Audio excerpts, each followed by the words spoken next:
है welcome back to my YouTube channel math passion में आपका स्वागत है। तो यहाँ पे जो सीबीएसई और आईसीएसई बोर्ड के द्वारा जो परीक्षा से रिलेटेड जो बात रखी गई थी सुप्रीम कोर्ट में, तो वो बात पे सुप्रीम कोर्ट ने मंजूरी दे दी है। तो चलिए हम लोग देखते हैं वो आखिर बात क्या क्या था और क्या क्या उसके बदले में हमें और आगे क्या करना पड़ेगा। तो चलिए हम लोग देखते हैं, चैनल पे बने रहिए और लाइक सब्सक्राइब कीजिए।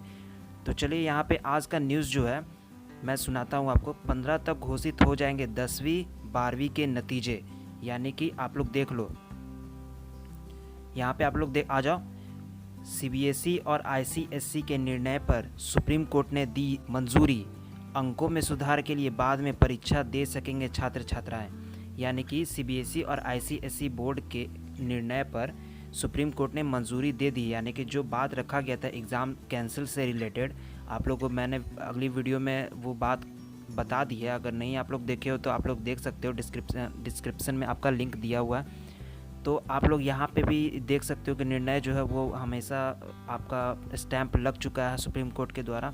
अगर अंकों में आपको सुधार करना है तो छात्र छात्राएं जो हैं, जो भी स्टूडेंट हैं, वो अपना एग्ज़ाम देकर अपना नंबर जो है वो अपना अच्छी तरीक़ा से ला सकते हैं, मतलब अच्छा नंबर अपना गेन कर सकते हैं। तो चलिए यहाँ पे आप लोग देखिए, मैं आपको बताता हूँ। कोरोना के बढ़ते संक्रमण को देखते हुए 10वीं और 12वीं की जुलाई में प्रस्तावित बाकी बची परीक्षाओं को रद्द करने के सीबीएसई और आईसीएसई के निर्णय पर सुप्रीम कोर्ट ने भी शुक्रवार को मंजूरी दे दी है। यानी कि रद्द जो बात रखा गया था सीबीएसई और आईसीएसई बोर्ड के द्वारा, उस बात पे भी मंजूरी दे दी गई है सुप्रीम कोर्ट के द्वारा।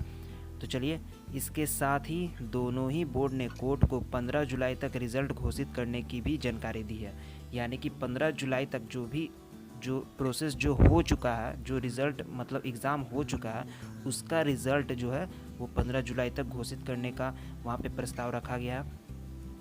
इस बीच कोर्ट ने दोनों ही बोर्ड की रद्द हुई परीक्षाओं के मूल्यांकन पैटर्न और बाद में परीक्षा कराने को लेकर पेश किए गए विकल्प को भी अपनी स्वीकृति दे दी है।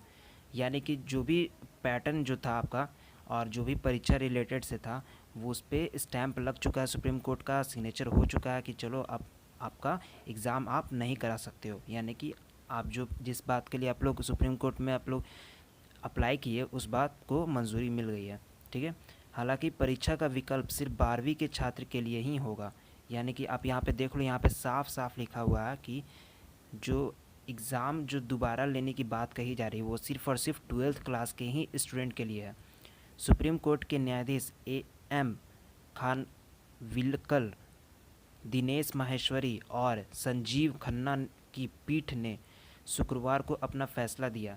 ऐसे छात्र, अब देखते आपको बताते हैं कि क्या क्या फ़ैसला दिया गया। ऐसे छात्र जिनकी 3 से ज़्यादा विषयों की परीक्षाएं हो चुकी है, यानी कि 3 से ज़्यादा सब्जेक्ट की एग्ज़ाम हो चुका है, उनकी रद्द हुई परीक्षा का मूल्यांकन उनके द्वारा दिए गए ऐसे 3 विषय, यानी कि उनका जो मार्कशीट जो है, अब उनका जो मूल्यांकन होगा, उनका जो नंबरिंग होगा पूरा का पूरा, तो उनके द्वारा दिए गए ऐसा 3 विषय, यानी कि ऐसा 3 सब्जेक्ट जिनमें सबसे ज़्यादा अंक होंगे, यानी कि जो 3 ऐसा सब्जेक्ट जो दिए होंगे जिनमें सबसे ज़्यादा अंक होगा, उन्हीं के औसत के आधार पर प्रदान किया जाएगा। यानी कि उनके औसत के आधार पर ही उन्हें डिवीज़न बताया जाएगा कि आपका ये सीजीपी है, आपका वो सीजीपी है। ठीक है। आगे देखिए, जिनकी 3 विषयों की परीक्षा हो चुकी है, उनके द्वारा दी गई परीक्षाओं में ज़्यादा अंक मिलने वाले 2 विषयों के औसत अंकों के आधार पर मूल्यांकन किया जाएगा।